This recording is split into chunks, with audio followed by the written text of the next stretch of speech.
The legend of the black-eyed children is one that I read about years ago. It was off a small paranormal website, one without any merit.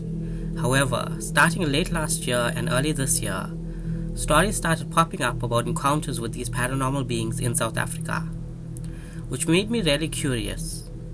Do we have any reason to fear these creatures, and should we be worried about small evil children knocking at our doors at midnight?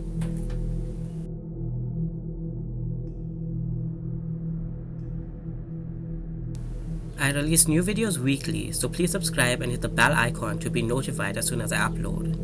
And if you have any comments or suggestions, leave them down below. Throughout history, the horror genre, be it stories, audios, or movies, have always portrayed children as creepy. From the twins in The Shining to the boy who can see dead people in The Sixth Sense, and the croaking child from The Grudge.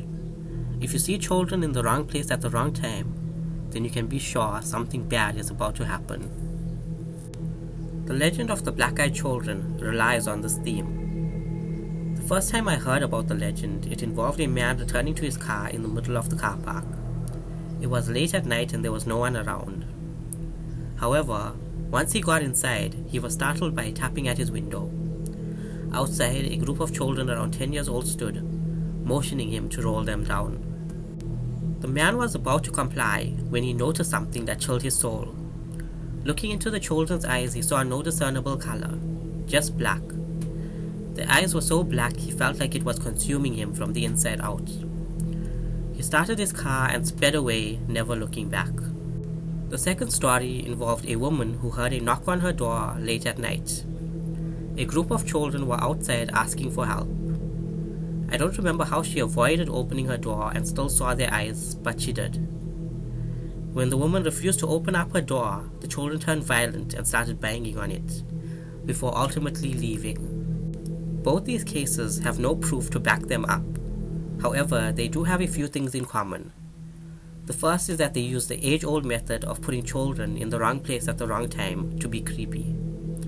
As I mentioned earlier, this has been used tirelessly in multiple forms of media. However, what the story does right is put rules in place to ground it.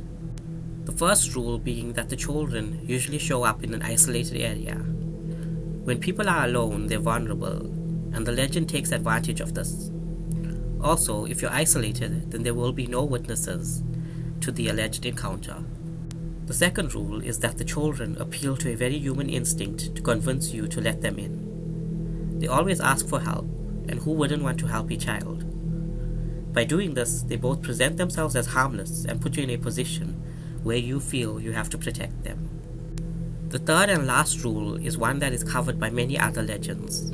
The children have to be let in. This is reminiscent of both vampires, who you need to invite them in, and demons, who need you to be in a compromised emotional state to be let in.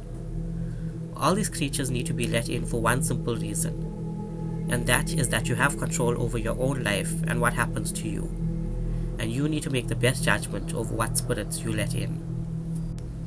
In some cultures, single color eyes, be it black or white, can be signs of a demon possession, and that's the one I'm betting on. I believe that if these legends are true, then it's most probably a simple form of demon possession. However, I don't believe that these legends are true. It's simply a ghost story gaining popularity and moving from one place to the other. While there are accounts of these creatures in South Africa, there is no solid proof, and I'm going to say that South Africans have nothing to worry about. However, if a child approaches you late at night in an abandoned location and asks you to open your door, you may want to look into his eyes first. Thank you for watching. I release new videos weekly, so please subscribe and hit the bell icon to be notified as soon as I upload. And comment down below if you have any suggestions or criticism. Until next time, this is Darklight Productions, signing off.